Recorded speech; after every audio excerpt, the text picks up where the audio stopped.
Tirur MES central സ്കൂളിന്റെ ഈ അധ്യയന വർഷത്തെ കലാകായിക പ്രവർത്തനങ്ങൾക്ക് തുടക്കമായി. വിഷൻ 2K26 എന്ന പേരിൽ ഒരുക്കിയ പരിപാടി തിരൂരങ്ങാടി MLA PMA സമീർ ഉദ്ഘാടനം ചെയ്തു. തിരൂരങ്ങാടി MLA PMA സമീർ പരിപാടി ഉദ്ഘാടനം ചെയ്തു. പതിറ്റാണ്ടുകളായി ഈ മേഖലയിൽ കേരളത്തിന്റെ വിദ്യാഭ്യാസ രംഗത്ത് ക്വാളിറ്റേറ്റീവായി പ്രോഗ്രാം ചെയ്ത് വളരെ പ്രൊഫഷണലായി ഇംപ്ലിമെൻ്റ് ചെയ്ത് അതിൻ്റെ ഏറ്റവും നല്ല പെർഫോമൻസായി കേരളത്തിൻ്റെ വിദ്യാഭ്യാസ മേഖലയിൽ MES മുന്നോട്ട് കുതിക്കുകയാണ്. ആശയപരമായി ഒരു സമൂഹത്തെ, ഒരു ജനതയെ കാലഘട്ടത്തിനനുസരിച്ച് പര്യാപ്തമാക്കണമെങ്കിൽ, സൊസൈറ്റിയുടെ മെയിൻ സ്ട്രീമിലേക്ക് ആ സമൂഹത്തിലെ എല്ലാ വിഭാഗങ്ങളെയും ചേർത്ത് നിർത്തണമെങ്കിൽ അതിനുള്ള പരിഹാരം, അതിനുള്ള മാർഗം എഡ്യൂക്കേഷനാണ് എന്ന് കൃത്യമായി തിരിച്ചറിഞ്ഞു. ഈ മേഖലകളിൽ ഞാൻ നേരത്തെ പറഞ്ഞ പോലെ പ്ലാനിങ്ങോടുകൂടി കൃത്യമായി ഇടപെട്ടതിൻ്റെ ഫലമാണ് ഇന്ന് നമ്മൾ വിഷൻ 2026 എന്ന ലേബലോടുകൂടി മോർ ദാൻ 3000 സ്റ്റുഡൻസുമായി ഒരു സീനിയർ സെക്കൻഡറി സ്കൂൾ അതിൻ്റെ ഈ വർഷത്തെ ഏറ്റവും പെർഫോമൻസ് ഡേ ആഘോഷിക്കുന്നത്.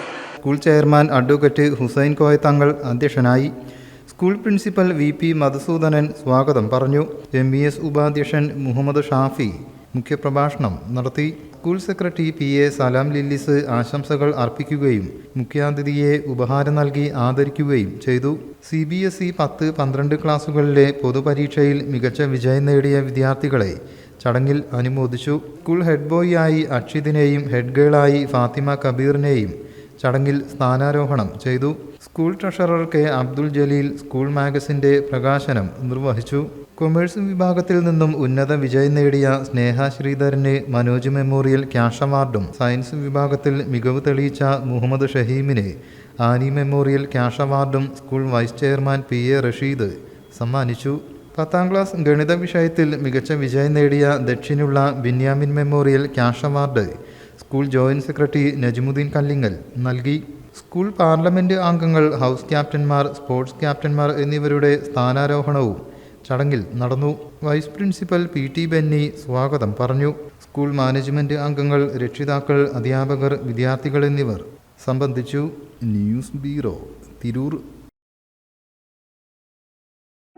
നമ്മുടെ കുബൂസ്, അത് നമ്മുടെ ഗൾഫിൽ കിട്ടുണ്ടായിരുന്ന കുബൂസില്ലേ, നിനക്കിഷ്ടപ്പെട്ട ആ കുബൂസ്.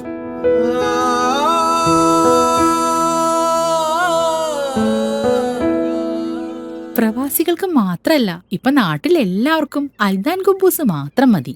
അൽദാൻ കുബൂസ് ഇപ്പൊ ന്യൂ ജനറേഷന്റെ ഇഷ്ട കുബുവല്ലേ. ഷുഗർ ഉണ്ടെങ്കിൽ ഗോതമ്പിന്റെ കുബൂസ് ആവാട്ടോ. മലയാളിയുടെ ഭക്ഷണ താല്പര്യങ്ങൾക്ക് ഇനി പുതിയ സ്വാദ്. അൽദാൻ ലെബനീസ് കുബൂസ്.